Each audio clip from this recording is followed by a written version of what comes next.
So I was only able to get out a few of these. A lot of them are just too rusty and they just spun, and so I had to wiggle it off, but none the worse for wear. Anyway, I got this one out, got this piece off, and same procedure along here. Just start wiggling, get that top rail piece off, and or after you pull out the weather strip, get the insert out, and then pull off this one, and then this one, and this will come out, and the other one will come out. And so I'll do that on both sides, and then get to the windshield.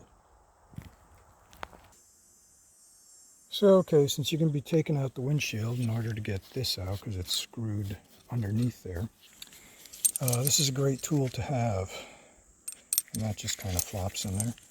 But easy way to get these off. It curls around the bottom and then pushes. See if I can stick that in there.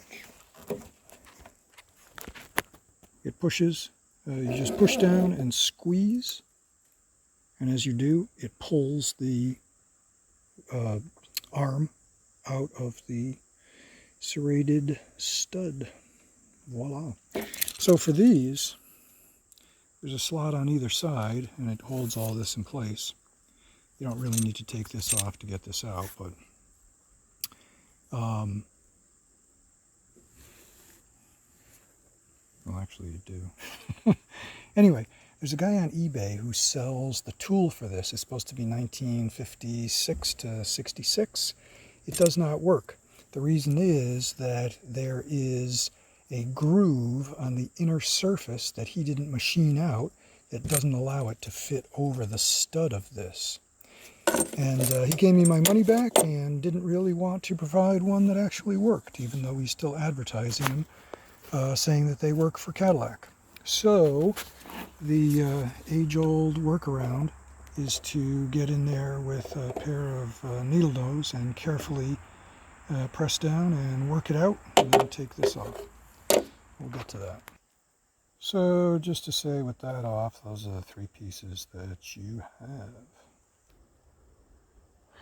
So then you just have screws periodically, Phillips screws along here, and then this will come off.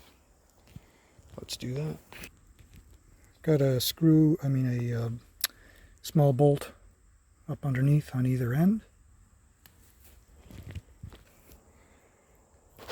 So that just pulls away, and then you have screws at the base of the windshield trim.